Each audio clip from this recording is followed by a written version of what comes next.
जब लग गुरु मिले न सांचा, तब लग गुरु करो 10 पांचा। क्या गुरु बदल सकते हैं? क्या गुरु बदलने से पाप लगता है? अध्यात्म के इस मैदान में आखिर सही गुरु कौन है? गीता जी में वर्णित तत्वदर्शी संत कौन है? इन सभी प्रश्नों के उत्तर जानने के लिए अवश्य सुनिए जगत गुरु तत्वदर्शी संत रामपाल जी महाराज के मंगल प्रवचन। अपनात्मा परमात्मा कबीर जी ने इस उद्देश्य से कि गुरु जी के बिना मोक्ष नहीं हो सकता, और यदि मैं गुरु नहीं बनाऊंगा तो आने वाले समय में ये कहा करेंगे, काल का दाव लग जाएगा कि कबीर जी ने कौन सा गुरु बनाया था, बगैर गुरु के ही बात बन जाएगी और काल फिर मेरी आत्माओं को धोखा दे देगा। इसलिए उस परमेश्वर ने अब वो ऋषि किसी के ज्ञान में तो सुने को नहीं, कौन? स्वामी रामानंद जी ब्राह्मण पंडित। परमात्मा ने उसको ज्ञान सुनाने का कौन सा तरीका अपनाया?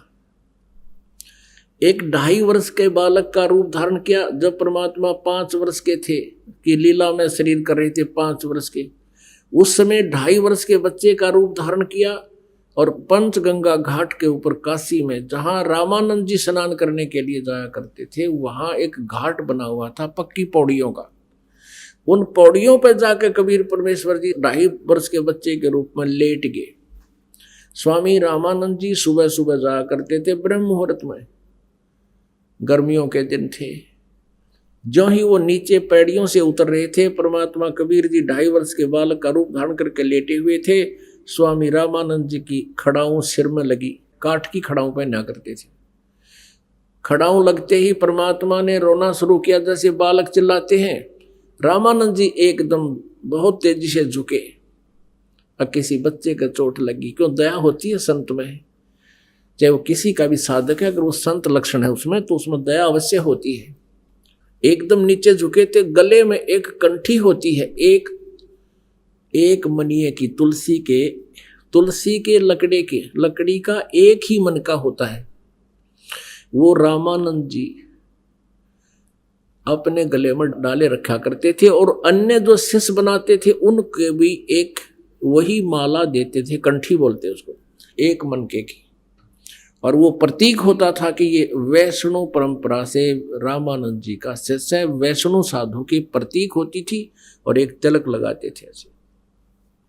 रामानंद जी जैसे झुके, उनके गले की वह कंठी निकल के कबीर परमेश्वर के गले में डल गई। रामानंद जी ने कहा कि बेटा राम राम बोल, राम राम बोल। सिर पे हाथ रखा छोटे बच्चे के, रो ना बेटा, बैठ जा यहाँ। परमात्मा चुप हो गए, उन्हें तो लीला करनी थी ये। और कहा बेटा, रामानंद जी कहने लगे कि बेटा तू यहाँ बैठा रहे, मैं स्नान कर लेता हूँ, आश्रम में ले चलूंगा और दिन में जिसका भी होगा पता करके तुझे भिजवा दूंगा, डरना मत। रामानंद जी स्नान करने लगे। परमात्मा वहां से अंतर ध्यान हो गए, उनका काम पूरा हो लिया था। अंतर ध्यान होकर के अपने मुंह बोले माता पिता नीरू नीमा की झोंपड़ी में आकर सो गए। कुछ दिन के बाद परमात्मा ने क्या किया, एक रामानंद जी का शिष्य विवेकानंद, अब रामानंद जी ने 1400 ऋषि बना रखे थे, 1400 चेले थे ऋषि जो प्रचार करते थे रामानंद जी किसे ग्रहण ज्ञान का। और रामानंद जी सुप्रसिद्ध थे कि ये वेदों और गीता और पुराणों के मर्मज्ञ ज्ञाता है। विवेकानंद जी जो महर्षि रामानंद जी के शिष्य थे, विष्णु जी के उपासक थे, विष्णु पुराण के अंदर सुना रहे थे विष्णु जी सर्वेश्वर हैं, महेश्वर हैं और ये सब के मालिक हैं, ये सब सृष्टि रचनहार हैं। यही 3 रूप धारण करके सृष्टि सतिथि और संहार का कार्य करते हैं। ये स्वयं अजन्मा है, इनके कोई माता पिता नहीं है। अब उधर से परमात्मा कबीर जी जैसे ये वैष्णव तिलक लगाते हैं, ऐसा लंबा तिलक नाक का ऊपर कर माथे ते चंदन का सफेद तिलक ला रखा। और परमात्मा छेड़छाड़ करे बिना रहा नहीं करते, क्योंकि वो तो आए इस उद्देश्य थे। तो जब स्वामी जी ने, विवेकानंद जी ने अपना भाषण पूरा कर लिया, सत्संग पूरा कर लिया, जब कबीर जी खड़े हो गए और करबद्ध होकर कहने लगे कि स्वामी जी एक शंका है मेरे मन में, उसका समाधान चाहता हूँ। विवेकानंद जी ने सोचा ये कोई वैष्णव भगत है, पूरा तिलकला रहा है, होगा बच्चे का कोई संखाजा बता देता हूँ। 5 वर्ष की आयु थी जब परमात्मा ने पूछा कि कौन ब्रह्मा की पिता है, कौन विष्णु की माँ, शंकर का दादा कौन है, हमको देवो बता। अब इस बात के ऊपर समस्या पैदा होगी। कहने लगे भाई ऐसा कुछ नहीं है, इनके कोई माता पिता नहीं है, ये तो अजर अमर है, सर्वेश्वर है, स्वयंभू है, फलाना है। तब परमात्मा ने कहा कि स्वामी जी शिव पुराण के अंदर रुद्र संहिता पढ़कर देखिएगा, 5वें, 6ठे, 7वें और 8वें, 9वें अध्याय में, उसमें इनके विष्णु जी के माता पिता भी हैं। अब स्वामी जी वहीं पर ले रखी थी उसने, वो उसी समय खोला शिव पुराण को और देखा, देख भी लिया लेकिन माना नहीं। अपना आत्माओं परमात्मा 600 वर्ष पहले कहा करते थे कि 3 पुत्र अष्टंगी जाए, ब्रह्मा विष्णु शिव नाम धराए। माँ अष्टंगी पिता निरंजन, ये जम दारुण वंशन अंजन। कि ब्रह्मा विष्णु महेश के माता पिता ये काल सदा काल रूपी ब्रह्म, ज्योति निरंजन भी कहते हैं, और दुर्गा इनकी माता है। ये देखिएगा शिव पुराण। संक्षिप्त शिव पुराण, सचित्र मोटा टाइप, केवल हिंदी। गीता प्रेस गोरखपुर से प्रकाशित है। इसके संपादक कौन है, ये सारा विवरण इसलिए दिया जाता है कि किसी का शंका ना हो जाए कि कौन सी शिव पुराण है, कहाँ से आ रही है। संपादक हनुमान प्रसाद पोदार और प्रकाशक में मुद्रक हैं गीता प्रेस गोरखपुर, गोविंद भवन कार्यालय कोलकाता का संस्थान। अब देखिएगा ये रुद्र संहिता अध्याय नंबर 5 हम नीचे देखेंगे, पृष्ठ नंबर 98 से, यहां से आ जाइए। 5वां अध्याय। अपने पुत्र नारद की यह बात सुनकर लोक पितामह ब्रह्मा वहां इस प्रकार बोले। ये 6ठा यहां प्रारंभ हो गया, 6ठे में पढ़ेंगे। ब्रह्मा जी ने कहा, ब्रह्मन, ये 99 पृष्ठ पे, ब्रह्मा जी ने कहा, ब्रह्मन अपने पुत्र को कह रहा है, ब्रह्मा जी नारद को, देव शिरोमणे, तुम सदा समस्त जगत के उपकार में ही लगे रहते हो। तुमने लोगों के हित की कामना से ये बहुत उत्तम बात पूछी है। नारद ने पूछा था कि इनकी सृष्टि कैसे हुई सारे संसार की, तो ब्रह्मा जी बता रहा, जिसमें समस्त चराचर जगत नष्ट हो गया था, सर्वत्र केवल अंधकार ही अंधकार था, न सूर्य दिखते थे न चंद्रमा, अन्य ग्रहों और नक्षत्रों का भी कोई पता नहीं था, न दिन होता था न रात, अग्निवायु कुछ भी नहीं था, सता नहीं थी। उसमें तत्सद ब्रह्म, इस श्रुति में जो सत सुना जाता है वो एकमात्र शेष था। अब आगे देखिएगा 100 पृष्ठ पे, जिस परब्रह्म के विषय में ज्ञान और अज्ञान पूर्ण उक्तियों द्वारा इस प्रकार विकल्प किए जाते हैं, उसने कुछ काल के बाद द्वितीय की इच्छा प्रकट की। उसके भीतर एक से अनेक होने का संकल्प उदित हुआ।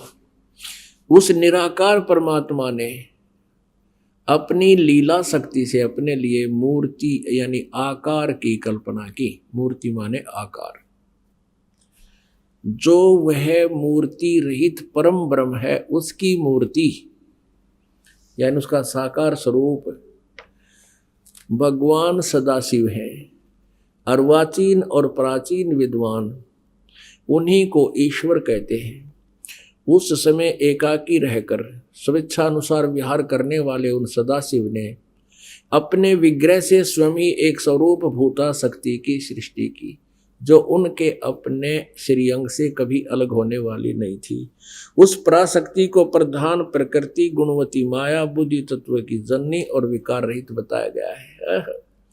ये काल के शरीर से निकाली थी परमात्मा ने। परमात्मा ने ब्रह्मा जी को कुछ ज्ञान बताया था, उसी ज्ञान के सुने सुनाए को ये ऐसे बता रहा।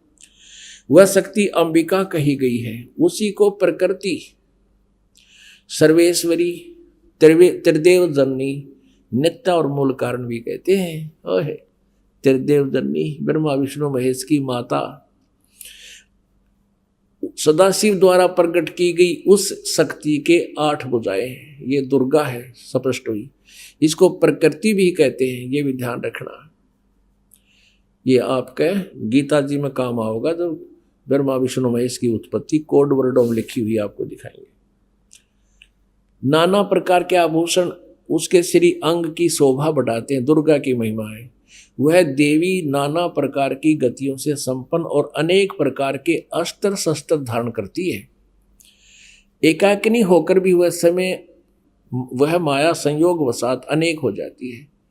यानी इसने ही 3 रूप बनाए थे, श्यावत्री, लक्ष्मी और पार्वती के, और एक एक पुत्र से उनका ब्याह कर दिया था। ये भी स्पष्ट है इसमें। एकाकिनी होकर भी वह माया संयोग वसात अनेक हो जाती है। वे जो सदाशिव हैं, इस काल के बारे में कहा है, उन्हें परम पुरुष, ईश्वर, शिव शंभु और महेश्वर कहते हैं। यहां देखना है, ये 101 पृष्ठ पर आगे हम कुछ रुद्र संहिता का। अब वे अपने सारे अंगों में भस्म रमाए रहते हैं। दुर्गा की तो जानकारी पूरी हुई। अब इस काल रूपी ब्रह्म, इस ज्योति निरंजन काल की महिमा है। वे अपने सारे अंगों में भस्म रमाए रहते हैं। उन काल रूपी ब्रह्म ने, इसको ब्रह्म कहो, काल कहो, काल रूप ब्रह्म कहो, सदाशिव कहो। ये काल जो है अपने पुत्र कभी शिव रूप में आ जाता है, कभी ब्रह्मा रूप में, विष्णु जी के रूप में। तो उन काल रूपी ब्रह्म ने एक ही समय शक्ति के साथ, नाथ ने शिवलोक नामक अक्षेत्र का निर्माण किया था। उस उत्तम अक्षेत्र को काशी कहते हैं। वे प्रिय और प्रियतम रूप शक्ति और शिव जो परमानंद स्वरूप है, उस मनोरम क्षेत्र में नित्य निवास करते हैं। वे प्रिय और प्रियतम यानी पति पत्नी रूप में शक्ति और शिव, दुर्गा और ये काल रूपी ब्रह्म, ये सिद्ध हो गया कि दुर्गा और काल है जो परमानंद स्वरूप है, उस मनोरम क्षेत्र में नित्य निवास करते हैं। यहां देखो, देवरसे ब्रह्मा बता रहे हैं अपने पुत्र नारद को, एक समय उस आनंद वन में रमण करते हुए शिवा और शिव के मन में, दुर्गा और काल के मन में यह इच्छा हुई कि किसी दूसरे पुरुष की सृष्टि करनी चाहिए, जिस पर यह सृष्टि संचालन का महान भार रखकर हम दोनों केवल काशी में रहकर इच्छा अनुसार विचरे और निर्वाण धारण करें। इन्हें सोचा कि को बालक उत्पन्न करा और उसने सारा ढूंढमा से बुलवा दें।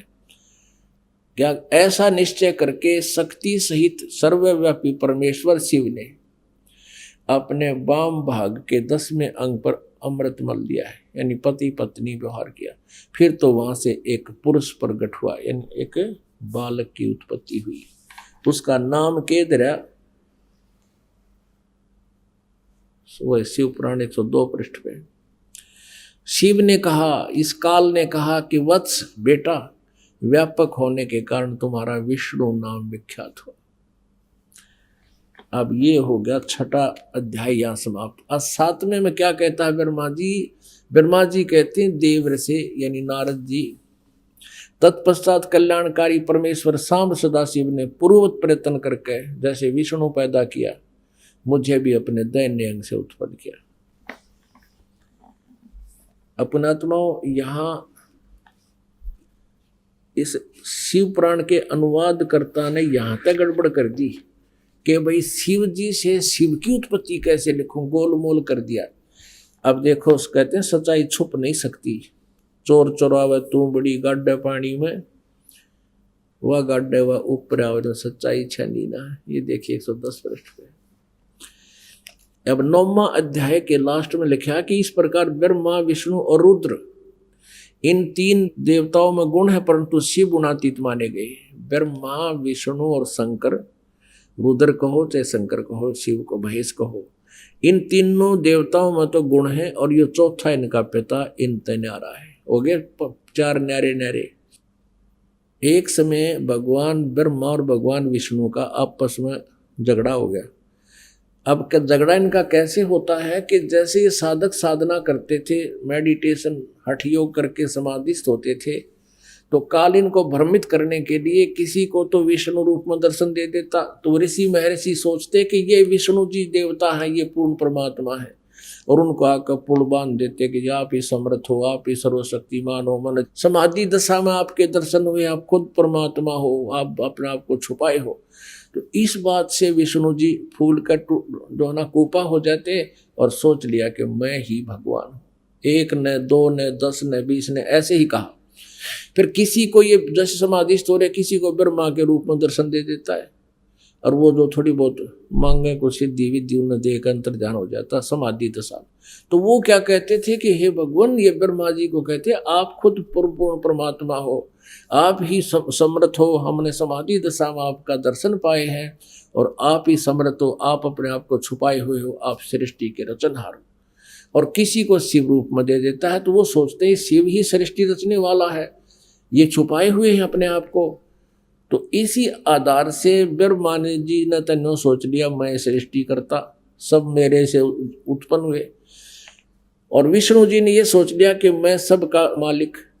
एक दिन ब्रह्मा जी आ गए विष्णु जी के पास।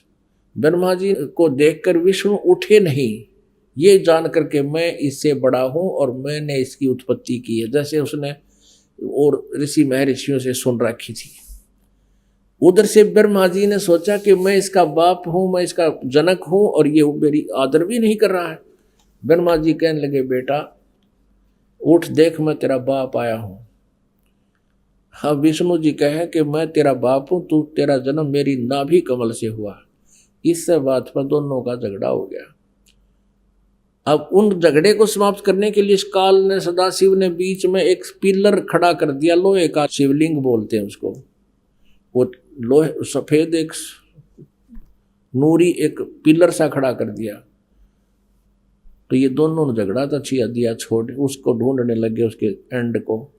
कहने का भाव यह कि फिर ये शिव रूप में प्रकट हो गया। और फिर ये क्या समझाता है, ब्रह्मा विष्णु महेश इनसे प्रसन्न किया तो काल इनको धोखा देता है कि ये तो मेरा साकार रूप है, यो पिलर, और मैं निराकार रूप हूँ। मैं अब तुम्हारे सामने साकार बनकर आया हूँ, मैं ही भगवान हूँ, तुम अपने आप को भगवान मत समझो। अब देखो विद्वेश्वर संहिता, ये वही शिव पुराण गीता प्रेस गोरखपुर से प्रकाशित। और ये देखो ब्रह्मा विष्णु महेश का आपस में झगड़ा हो गया था, बीच में यो स्तंभ खड़ा कर दिया, इसको लिंग बोले, शिवलिंग। और ये अब 25 पृष्ठ पे हम दिखाते हैं। ब्रह्मा और विष्णु ने पूछा प्रभु सृष्टि आदि 5 कर्तव्यों के लक्षण क्या क्या है यह हम दोनों को बताइए। भगवान शिव बोले, युकाल बोला कि मेरे कर्तव्यों को समझना अत्यंत गहन है, तथापि मैं कृपा पूर्वक तुम्हें उनके विषय में बता रहा हूं। अब यहां देखो, यहां देखिएगा 26 पृष्ठ पे संक्षिप्त शिव पुराण नीचे आते हैं। अब ये काल शिव रूप में खड़ा क्या कह रहा है, पुत्रों तुम दोनों ने तपस्या करके प्रसन्न हुए मुझ परमेश्वर से सृष्टि और सतिथि नामक 2 कृत प्राप्त किए, ये तुमको बहुत प्रिय है। अब देखो ये तो 2 तो ये हो गए ब्रह्मा और विष्णु, और फिर क्या कहता है, इसी प्रकार मेरी विभूति स्वरूप रुद्र और महेश्वर ने, यू मैं गलत लिखा है, 2 अन्य उत्तम कृत संहार और तिरोभाव मुझसे प्राप्त किए। तो 2 तो ब्रह्मा विष्णु महेश हो गए, और 2 ये रुद्र और महेश हो गए। बोलनिया 5वां इससे हो गया कि ब्रह्मा विष्णु और रुद्र और महेश इस काल के ही पुत्र हैं। ये अपने पुत्र इस शिव को ही इन 11 रुद्रों का मुखिया बनाता है, इसलिए यही एक रुद्र रूप भी धारण करता है। वैसे वो लीला काल की ही होती है, तो यहाँ ये महेश और रुद्र को 4 सुनकर आप भ्रम में ना पड़ना। हमने ये देखना है कि ये ब्रह्मा विष्णु और महेश ये इनसे न्यारा है जो इनका पिता जो ये बोल रहा है जिससे इनका जन्म हुआ है। हमने 4 सिद्ध करने थे ये न्यारे न्यारे। तो ब्रह्मा विष्णु और महेश, रुद्र भी इन्हीं की एक अलग से इन्होंने बना रखा मुखिया, वो अलग है। तो ये ब्रह्मा विष्णु और ये महेश ये इस काल के पुत्र हैं, ये सिद्ध करना था इनका जन्म, और दुर्गा इनकी माता है। अपनात्माओं, अब वो विवेकानंद जो महर्षि रामानंद जी का शिष्य था, उसने आंखों देख लिया कि ठीक लिखा है, लेकिन अभिमान वश माना नहीं और कहने लगा तू क्या जाने पुराणों के बारे में, तू कौन है, कहाँ से आया है, छोटी सी उम्र का बालक, तुझे क्या पता पुराणों में क्या लिखा है। परमात्मा तो बोले नहीं। उससे पहले वह श्रोता कहने लगे ये तो नीरू का बेटा है, ये जुलाहे का पुत्र है। तो ब्राह्मण बात बदल गया, वह तो हटाना था वहां से, उनका सबका ध्यान पलटना था। कहने लगे अरे तूने ये तिलक क्यों लगा रखा है, तूने कोई गुरु बनाया है? हाँ कहाँ जी गुरु बना रखा है। कौन है तेरा गुरु? और तू शूद्र जाति का? हाँ मैं शूद्र जाति का और मैंने गुरु बना रखा है। कौन? जो तेरा गुरु है वही मेरा गुरु है। अब विवेकानंद ने कहा देखो रे लोगों कितना झूठा है, पाखंडी है, ये धानक जुलाहा शूद्र वर्ण में, और मेरे गुरुदेव स्वामी रामानंद जी पंडित श्री श्री 1008 ये तो शूद्रों के दर्शन भी नहीं करते, वो तो अच्छे पल्ला करके बात करते हैं। और ये कहता है देखो मेरे गुरुजी की बेइज्जती कर रहा, तेरे अभी जाता हूँ गुरुजी के पास, तेरी दोनों सहमत आएगी, तुझे सबक मिलेगा और तुम भी आना श्रोता हो वहां पर देखना। वो बात थी वह रोड़ा रड़ा दी, सच्चाई को ऊपर आने नहीं दिया। और पुण्यात्माओं कहने लगा कल देखूंगा तने। तो पुण्यात्माओं आगे की कथा फिर कल सुनाओगे आपने। बोलो सतगुरुदेव।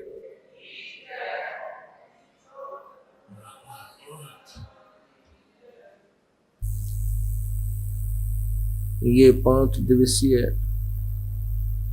सत्संग समारोह परमेश्वर कबीर बंदी छोड़ जी की उस याद में मनाया जा रहा है कि वो परमात्मा ज्येष्ठ सुदी पूर्णमासी को अपने उस सुख में स्थल को छोड़कर उस सुख सागर को त्याग कर अपनी प्यारी आत्माओं को इस काल के जाल से छुटाने के लिए, इस काल का भेद बताने के लिए, आध्यात्मिक ज्ञान को पुनः बताने के लिए वो परमात्मा प्रकट हुए।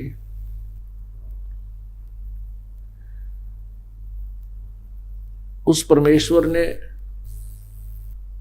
हम भोली आत्माओं पर, अज्ञानी आत्माओं पर रहम आया, क्योंकि हमने एक ऐसी गलती की थी जो क्षमा योग्य नहीं थी। हम सतलोक में रहा करते थे और वहां कोई दुख नहीं था, मृत्यु नहीं थी, हमारा परिवार था, हमारा नूर का शरीर था। शुक्रम अकायम ऐसनाविरम, माता पिता के यहाँ जो योग है शुक्र यानी 5 तत्वों से बना हुआ शरीर नहीं था हमारा, नाड़ी आदि के योग से वो जंतर नहीं था। परमात्मा का भी नूरी शरीर है, उनका भी शरीर ऐसनाविरम शुक्रम अकायम,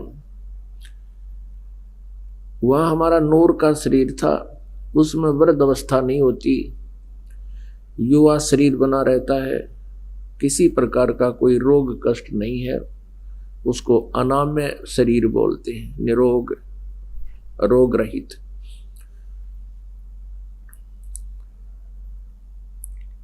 हम वहाँ पूर्ण रूप से सुखी थे, प्रत्येक वस्तु उपलब्ध थी, कोई पदार्थ का अभाव नहीं था। हमारे को एक मस्ती छागी। उस समय ये काल भगवान, ये ब्रह्म जो 21 ब्रह्मांड का प्रभु है, ब्रह्मा विष्णु महेश का पिता है, दुर्गा का पति है, ये सतलोक में तप कर रहा था। इसका उद्देश्य था कि मैं अलग से राज्य प्राप्त करूं।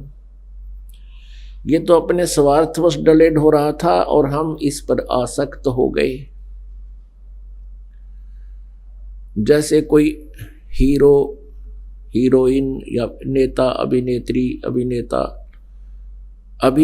अभिनेत्री जो कोई एक्टिंग करते हैं, ये युवा वर्ग उसके ऊपर अननेसेसरी अट्रैक्ट हो जाता है, जिसका कोई यूज नहीं, उनको कोई लाभ नहीं। वो अपने पेट के लिए सारी चटक मटक करते हैं और हम उनकी तरफ आंखें फाड़े देखते रहते हैं। सिनेमा घरों में जा करके या टीवी के ऊपर बैठ करके अपना समय और पैसा दोनों व्यर्थ करते हैं। यही रोग हमारे को वहां लगा था। ये अपना राज्य अलग मांग रहा था, उससे तप कर रहा था, तब से राज्य प्राप्त होता है। ये विधान है प्रभु का, विधाता का, और हम बेमतलब इसके ऊपर आसक्त हुए और हम अपने उस परमपिता को भूल गए जिसने हमें वहां सभी सुख सुविधाएं उपलब्ध करा रखी थी। कोई रोग नहीं था, कोई मृत्यु नहीं थी, किसी चीज का अभाव नहीं था। हम अपने परमपिता से हृदय हटाकर इस काल के ऊपर आसक्त हो गए। परमात्मा ने बहुत बार हमें आकाशवाणी की कि तुम ये इसकी क्रिया को मत देखो, अपना मस्त रहो, लेकिन हम ऊपर से तो सावधान हो जाते रहे और अंदर से हम इसकी कसक भुला नहीं सके। उस अंतर्यामी परमात्मा ने जान लिया कि अब ये यहां रहने योग्य नहीं रही। उधर से काल ने जो डिमांड की 21 ब्रह्मांड वो दे दिए, 5 तत्व 3 गुण उसको दे दिए परमात्मा ने। और फिर उसने जब कुछ आत्माओं की डिमांड की तो प्रभु ने कहा कि जो सब इच्छा से जाना चाहते हैं वो तेरे साथ जा सकते हैं। तो हम फिर भी हम स्वयं सब इच्छा से इसके साथ जाने को तैयार हो गए। परमात्मा ने हमारे को वहां से निष्कासित कर दिया। हम पतिव्रता पद से गिर गए। हम ऐसा जुल्म करके यहां अपने कर्म भोग रहे हैं और जो कष्ट हमें यहां प्राप्त है ये उस गलती को देखते हुए ये कष्ट कुछ नहीं है। कीड़े पड़ जाते हैं, अधरंग मार जाता है, 4 बेटे हैं, चारों मर जाते हैं, टक्कर मार रहे हैं माता पिता। ये कष्ट भी थोड़ा है, हमारे को इससे भी ज्यादा कष्ट ये काल दे सके तो वो भी कम है, क्योंकि हमने वो जुल्म किया है। वो कितने दयालु परमात्मा है। कहते हैं माता पिता बच्चे की हर गलती को क्षमा कर देते हैं। हमारे वो पिता हैं, उसी में माँ के गुण हैं। तुमेव माता च पिता तुमेव बंधु च सखा तुमेव। ये वही परमात्मा है जिसमें ये सब उपमाएं हैं। वो दयालु यहाँ आता है, उसने हमें फिर भी अक्षमा करना चाहा है। इस दौरान काल ने हमें इतना मिसगाइड कर दिया कि हम भगवान को भूल चुके हैं। हमें वो परमात्मा याद भी नहीं रहा। लेकिन आत्मा को ये भूल नहीं पड़ी है कि कोई परम शक्ति है जो दुखी को पूर्ण रूपेण सुखी कर सकता है। उसी की तलाश में, उसी की खोज में किसी ने बताया किसी मंदिर मस्जिद गुरुद्वारे में, हम वहां भी चले गए। किसी ने बताया जंगल या गुफा में, हम वहां भी चले गए। किसी ने बताया कि दरिया में स्नान करने से मोक्ष होगा, हम वहां भी पहुंच गए। लेकिन स्थिति ज्यों की त्यों ही रही, क्योंकि काल भगवान ने परमात्मा की परिभाषा बदल रखी है। और स्वयं वो अपने आप को प्रभु बनकर के सबको कंट्रोल किए हुए है। उसी के रिमोट से, उसी की पावर से यहाँ सभी प्राणी इतना कष्ट उठा रहे हैं और जन्म और मृत्यु के रोग से ग्रस्त हैं। इस अज्ञान को हटाने के लिए वो परमात्मा ने स्वयं आना पड़ा, क्योंकि परमेश्वर ने बहुत दया की थी कि ये भोली आत्मा चले तो गए, इनको मेरी याद सतावेगी, ये जी नहीं पाएंगे, क्योंकि परमात्मा के बिना ये आत्मा रह नहीं सकती। और जिस दिन से बिछुड़कर आई है कुछ दिनों के बाद ही इसको उसकी याद सता रही है, लेकिन उसके पाने की का मेथड जो है इस काल ने पूर्ण रूप से गुप्त करवा दिया, नष्ट करवा दिया। सतलोक जाने के लिए, उस सनातन परमधाम को पाने के लिए, वो मार्ग बताने के लिए परमेश्वर स्वयं आए हैं। अब ये जो समागम चल रहा है 5 दिवसीय, ये उसी याद में है। आत्मा को ऐसा झटका लगता है जब ये बातें याद आती हैं कि हम कितने नीच हैं, हम यहाँ कितना कष्ट उठा रहे हैं। आज अरबपति बन गया 2 नंबर का, या जैसा भी कर्म करके, कल मृत्यु होगी। वो अरबपति, वो फैक्ट्री और वो सारी संपत्ति कहाँ है तेरी? कितना बड़ा धोखा हमारे साथ इस काल ने कर रखा है। लेकिन हमारी बुद्धि एक जीव सतर की है, और इस बुद्धि का उत्थान भी परमात्मा के ज्ञान और उसके सहयोग और सहारे से ही हो सकता है। हमें ज्ञान भी हो गया, परमात्मा का साथ है नहीं। परमात्मा का साथ आपके साथ तब तक रहेगा जब तक आप परमात्मा की मर्यादा और नाम को सुचारू रखोगे, नाम खंडित ना होगा। जैसे आपने कनेक्शन ले लिया पावर का, बिजली का, और कनेक्शन जब तक सही है, बिजली आ रही है, आपके सब कार्य पावर सतर से हो रहे हैं। कनेक्शन कट जाए किसी भी कारण से तो कोई भी सुविधा आपको पावर सतर की नहीं होगी। इसी प्रकार आप जी को ज्ञान भी हो गया और नाम खंडित हो गया, परमात्मा का हाथ हट गया, तो फिर भी उस ज्ञान पर आप रुक नहीं सकोगे। परमात्मा के ज्ञान तो सबसे पहले होना चाहिए, क्योंकि गीता जी अध्याय नंबर 4 के श्लोक नंबर 33 में कहा कि अर्जुन, द्रव्य में यज्ञ से ज्ञान यज्ञ श्रेष्ठ है। क्योंकि जब तक ज्ञान नहीं होगा, हम कहीं धर्म भंडारे करते हैं, धर्म पर 2 पैसे लगाते हैं, ये यूजलेस है। ज्ञान हो जाएगा फिर हम सुचारू रूप से लगाएंगे और मोक्ष भी पाएंगे।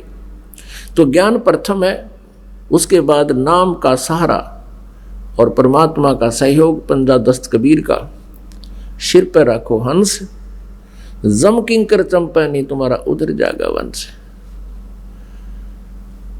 तो इस प्रकार हमने इस परमात्मा के मार्ग को सुरक्षित रखना है। परमात्मा की कृपा हम पर बनी रहे, ऐसा हमने करना है।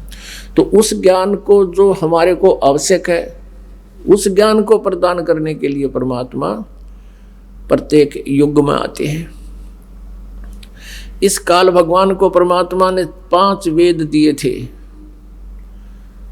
इसके अंदर फीड कर दिए थे। जैसे आजकल एक मोबाइल से दूसरे मोबाइल में पूरी फिल्म की फिल्म फैक्स हो जाती है, ऐसे परमात्मा ने ये ज्ञान इसके अंतःकरण में फीड कर दिया था, और समय आने पर उसको परमात्मा ने इसके अंदर से बाहर उगलवा दिया।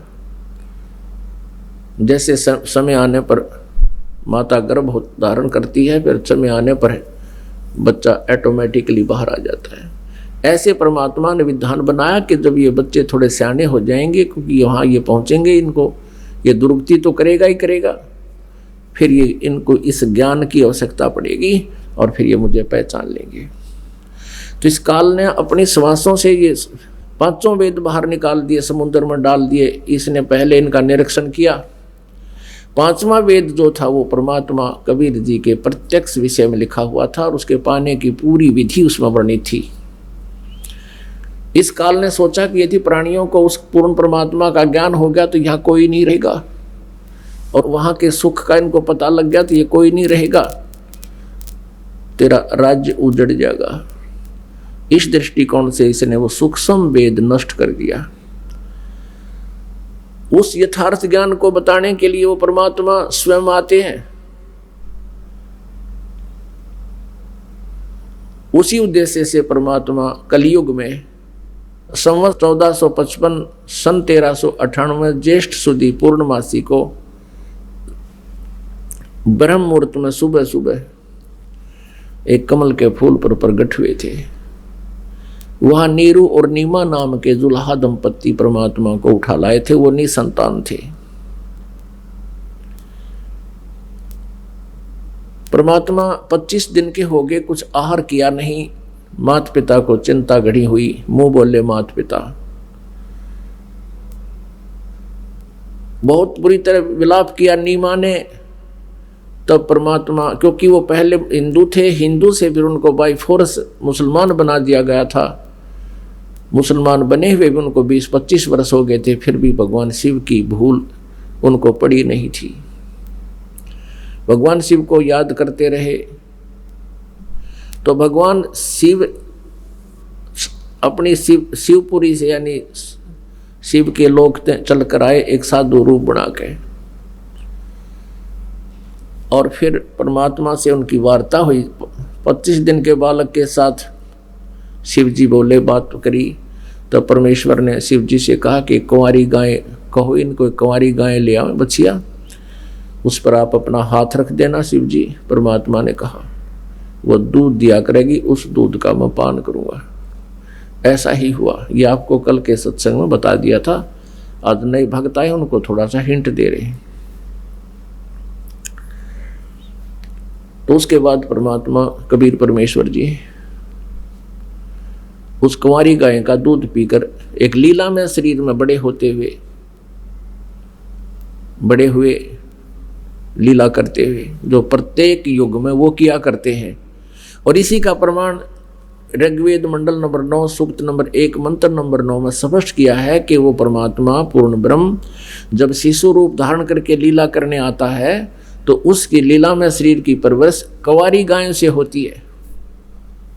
तो पुण्यात्मा, जिनको हम भगवान माना करते थे, किसी भी प्रभु की लीला में या उनके जीवनी में ऐसा उल्लेख नहीं है। इससे सिद्ध है कि वो प्रभु नहीं थे। इससे यह भी सिद्ध हुआ कि कबीर इज गॉड। ये कबीर परमेश्वर है और वो स्वयं आकर के प्रत्येक युग में अपनी प्यारी आत्माओं को, हम इतने नालायक और निकम्मे थे कि हमने भगवान भूला, आज हम इतना कष्ट उठा रहे। इस पृथ्वी पर कोई प्राणी सुखी नहीं है पुण्यात्माओं, लेकिन हमने सुख का जो डेफिनेशन भी भूल गया। एक व्यक्ति के 3 लड़के थे और एक की मृत्यु होगी, टक्कर मार रहा सारा परिवार।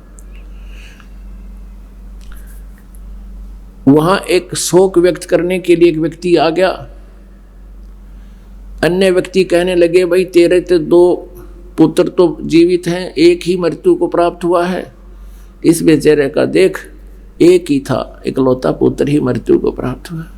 तो उस व्यक्ति ने, जिसके 2 पुत्र शेष, एक मर गया था, राहत की सांस ली। अब चौखा है भगवान, इससे तो मैं सुखी, टट्टू सुखी, बता जिसका बेटा मर गया के सुखी। तो कहने का भाव यह कि हम इतनी ही राहत को सुख मान रहे और शेष 2 बच रहे, उनका क्या पता ये कितने दिन और रहेंगे, क्या राहत हुई। तो परमात्मा कहते हैं, झूठे सुख को सुख कहे ये मान रहा मनबोध, ये सकल चबी ना काल का, कुछ मुख में कुछ गोद।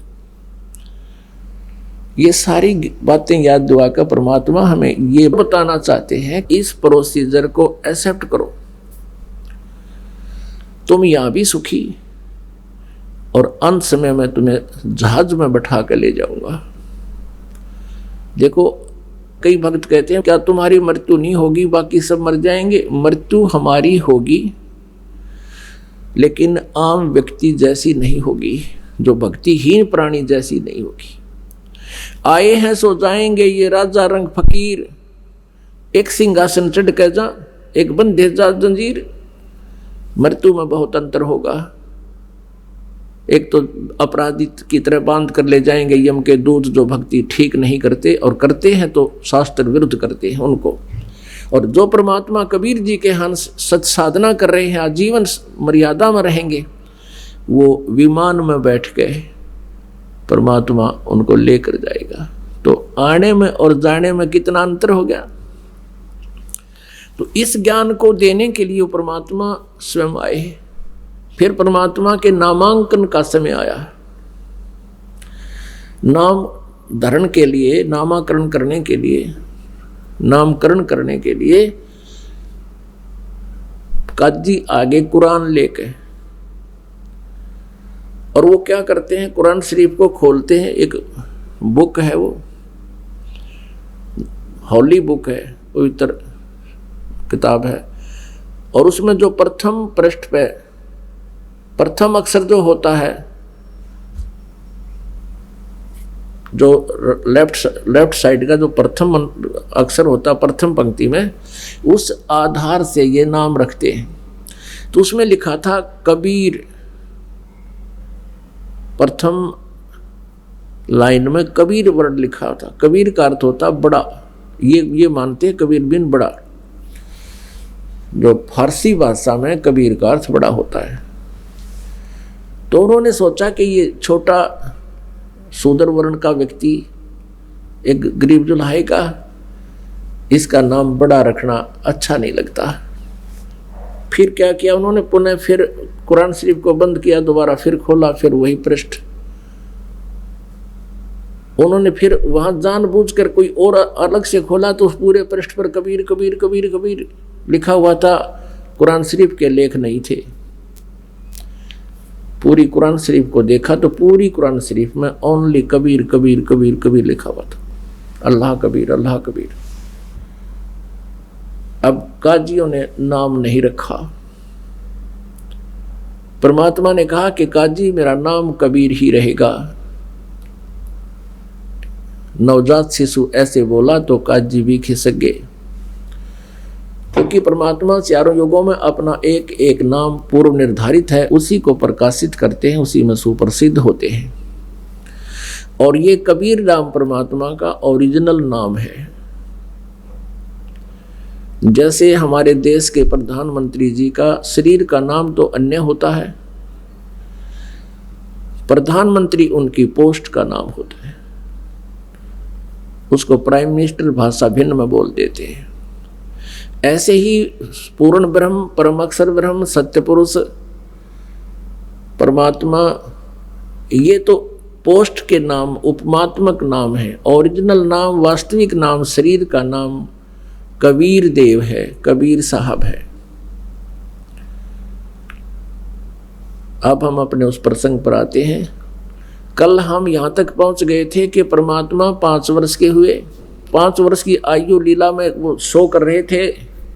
उसी समय 2.5 वर्ष के बच्चे का रूप धारण करके गंगा घाट पर बनी हुई पौड़ियों पर जाकर लेट गए थे।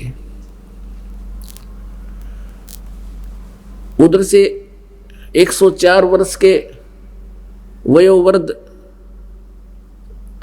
महर्षि रामानंद पंडित,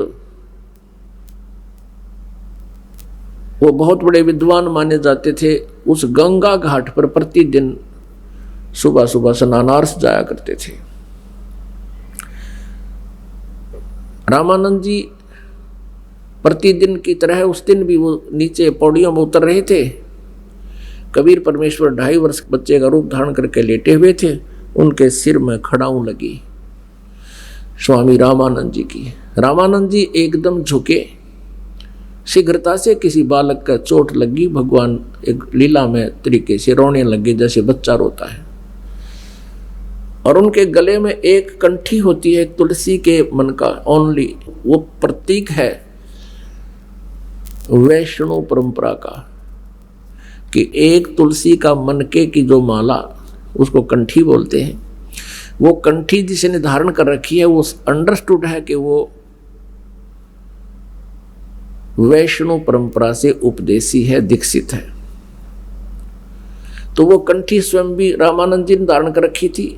वो कंठी निकल कर कबीर परमेश्वर जी के गले में अंधेरे में डल गई। और रामानंद जी ने कहा, बेटा बैठ जा, मैं तेरे घर भिजवा दूंगा, तू रास्ता भूल गया दिखे। वो स्नान करने लगे महर्षि, तो परमात्मा अंतर ध्यान हुए अपने मुंह बोले माता पिता की कुटिया में विराजमान हो गए।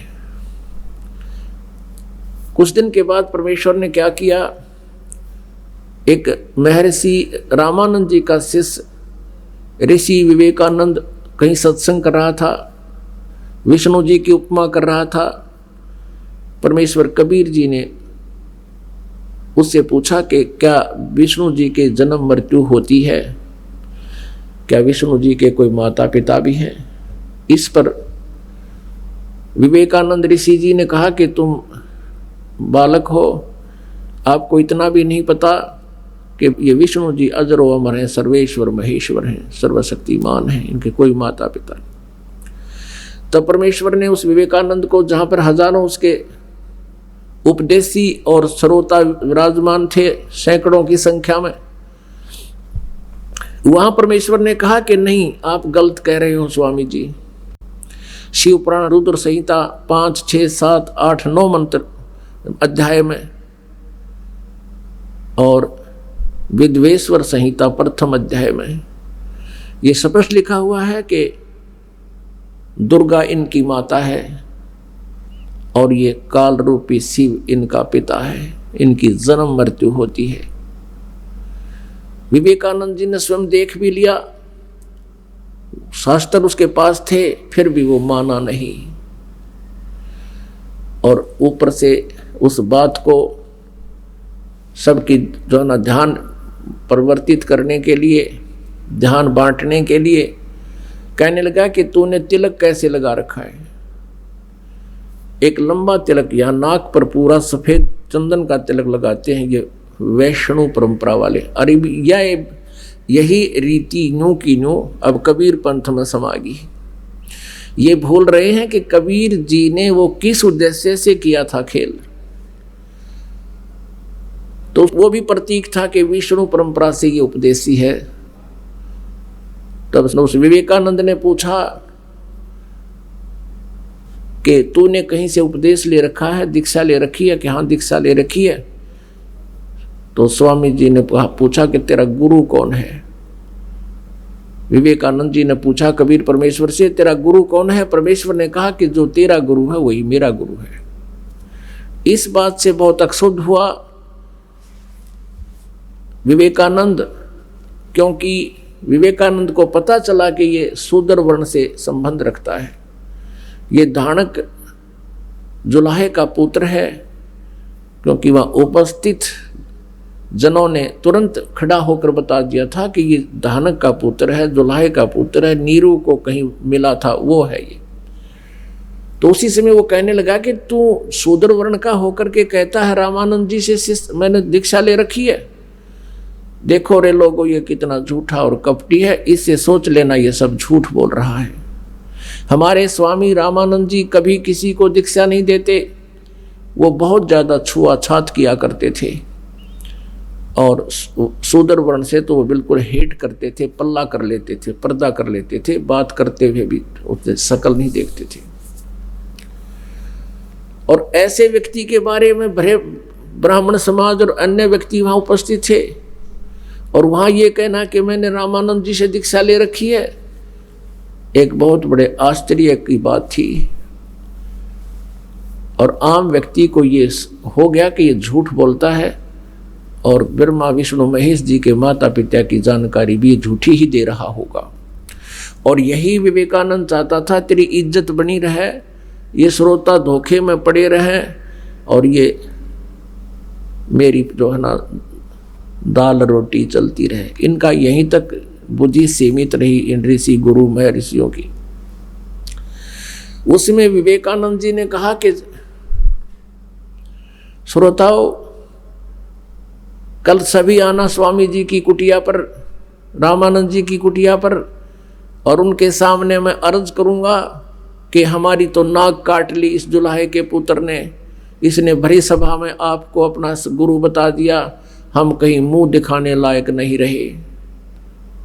देखना सच्चाई का कल पता चलेगा। अब शाम को जाकर के विवेकानंद जी ने, जो महर्षि रामानंद जी के शिष्य थे, स्वामी जी से कहा, स्वामी जी हमारी तो नाक काट ली, हम कहीं मुंह दिखाने लायक नहीं रहे, स्वामी जी ने पूछा क्या बात हुई,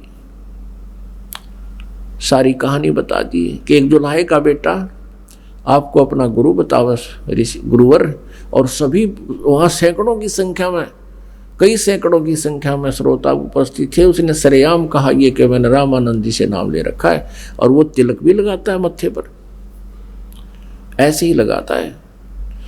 रामानंद जी का पारा 100 पर चला गया, एकदम आई और कहने लगा वो झूठा है, वो कपटी है, कल उसकी सब असलियत सामने आ जाएगी, उसको बुला कर लाओ। अब सुबह सुबह वो विवेकानंद और 8-9 मलंग लेकर लठाड़ेर चल पड़ा परमात्मा कबीर जी की कुटिया की तरफ, जहां वो रहा करते थे जुलाहों की कॉलोनी में। किसी व्यक्ति ने देखा कि ये कोई घर पूछ रहे हैं, उन्हें कबीर नीरू का घर पूछा और उनके इरादे से वो परिचित हुए। इसी प्रकार एक बहन को पता चला, उनको उन्होंने कुछ रास्ता नहीं दिया, वो तो कहने लगे पूछ लो कहीं आगे। वो किसी और से घर पूछने लगे, तब तक वो दोनों आगे शीघ्र आगे। पहले एक बहन आई, फिर एक भक्त ने, एक व्यक्ति ने आके यही बताया कि एक ब्राह्मण है, उसके साथ 7-8 लठ वाले हैं और तुम्हारा घर पूछ रहे हैं, अब तुम सावधान हो जाओ, उनके इरादे नेक नहीं है। अब नीमा समझ गई कि ब्राह्मण है, क्योंकि उससे पहले भी कबीर परमेश्वर जी इन नकली गुरुओं को जहां भी खड़े वो चर्चा हो रही होती थी, ये परमात्मा उनसे प्रसन्न किया करते थे। और उनके उल्हाने आते थे, नीमा और नीरू को आकर कहते थे कि अपने बेटे को मना कर दो, इनको समझा लो, ये हमारे सत्संग में बाधा डालता है। और परमात्मा बताया करते तुम गलत ज्ञान प्रचार कर रहे हो, इनको विष खिला रहे हो अपने श्रोताओं को, तुम सत्य से परिचित नहीं हो। और नीमा धमकाया भी करती थी, बेटा तुम मत छेड़ा कर इन्हें, ये तो राक्षस टाइप के व्यक्ति हैं, बेटा तुझे कभी मार देंगे। तब कबीर परमात्मा कहा करते कि माता जी मेरे बस की बात नहीं, मैं तो इनको समझाने की चेष्टा करता हूँ, ये सब मेरे ही बच्चे हैं, मैं इनको सही ज्ञान बताना चाहता हूँ, ये मुझे पहचानते नहीं। इस बात से माई भी क्षुब्ध हो जाया करती कि पड़ा रहे तू दादा पाक गया, 5 साल का बालक नहीं हो गया, मेरे बच्चे हैं, तू घना ना बोला करे, और बेटा तू मत छेड़ा कर इनको। तो उसको इस दिन भी उसको तुरंत उसके हृदय में गया कि अवश्य ये कोई गड़बड़ करके आया कल, और आज तो भयंकर रूप धारण कर रखा उन्होंने, जो लठ लेकर आ रहा था। माता ने बच्चे को उठाया, सूता परमात्मा को, तो सोए जागे बराबर ही होते हैं, खड़े हो गए। पूछा, माता ने पूछा बेटा तूने कल किसी के साथ कुछ छेड़छाड़ की थी ब्राह्मण से? अक नहीं माता जी, छेड़छाड़ तो नहीं की थी, मैंने तो प्रसन्न किया था। वह बोली तू इन प्रश्न करना छोड़ दे बेटा, वो आने लग रहे हैं, और चल तुझे छुपा देती, तू बोलिए मत, छुप जा। झोपड़ी के पीछे जाकर लिटा के ऊपर कपड़े डाल दिए, गुदड़गा डाल दिया, अब तू बोलिए ना बेटा, अब ठीक है। अब इतने में वो आगे आते बोले कहाँ है वो तुम्हारा पुत्र, वो कबीर कहाँ, हमें दो, आज उसको स्वामी जी के सामने ले जाएंगे, उसकी वहाँ पिटाई होगी। अब नीमा कहने लगी क्या बात होगी, क्या गलती कर दी मेरे पुत्र को, मैं धमका दूंगी, खुरका दूंगी, आगे नहीं करेगा। वो कहने लगे नहीं मम्मी दो, वो कहाँ है। यूं कहते कहते वो अंदर चले गए। उस कुटिया में, झोपड़ी में जो भी चारपाई थी, वस्त्र थे, सब खिंडा मिंडा दिए, कहाँ छुपा रखा है। और माता हाथ जोड़कर कह रही है मेरे बच्चे पर रहम करो, बालक है। बच्चे तो गलती कर ही दिया करते हैं, आप तो महान हो, ब्राह्मण हो, विद्वान हो, और लाख हो रही विवेकानंद की, क्यों उसकी तो पोल खुल गई निकम्मेगी। कहने लगा दूर हो जा तू, बता नहीं तो कहानी तेरी टांग तोड़ दूंगा।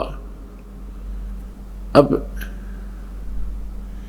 पुण्यात्माओं देवी भागवत में लिखा है प्रथम सकंद में कि ये कलयुग के जो ब्राह्मण हैं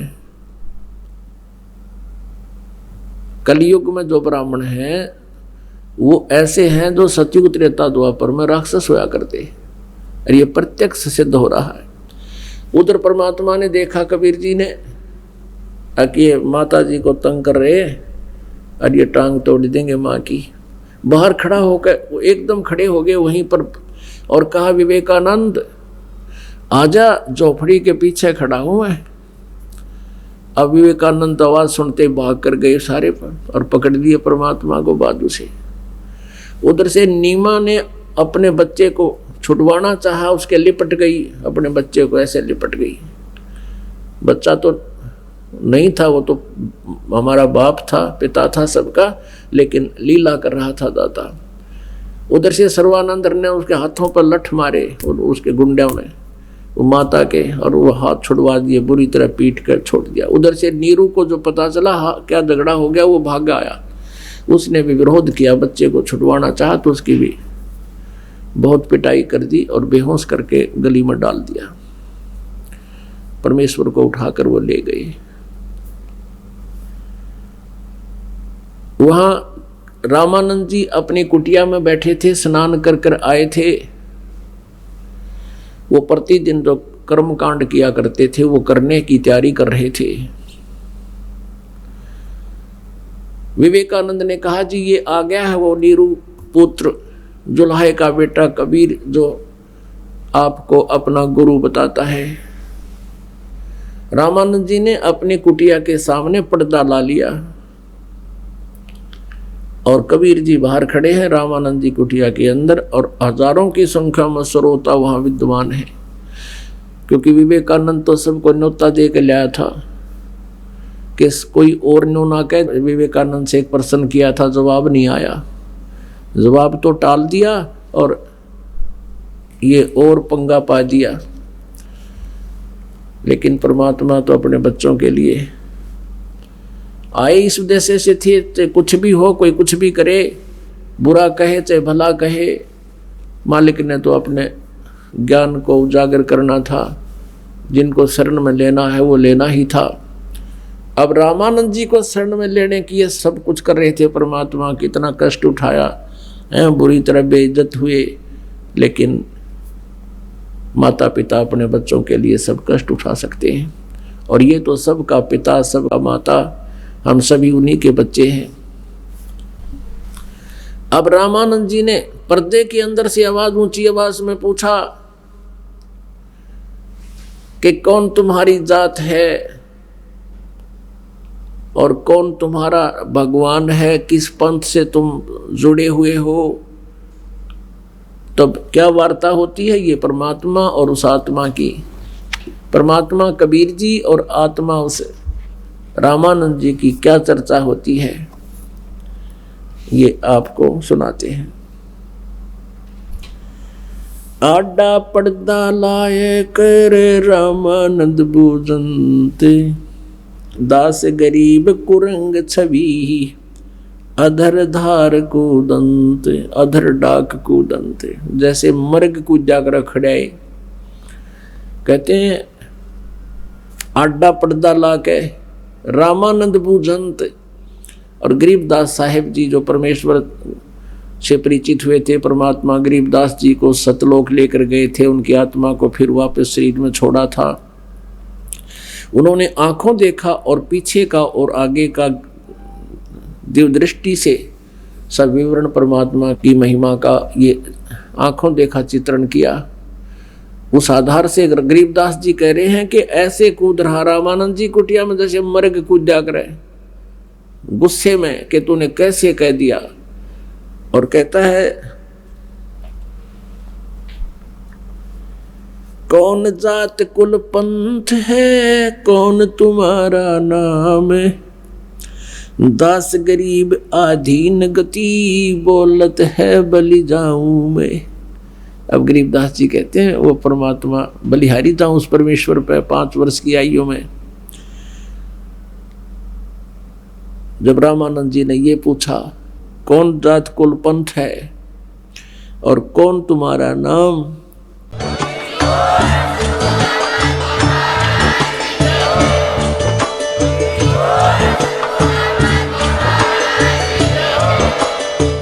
सुन रहे थे जगत गुरु तत्वदर्शी संत रामपाल जी महाराज जी के मंगल प्रवचन। अधिक जानकारी के लिए विजिट कीजिए हमारी वेबसाइट www.jagatgururampalji.org।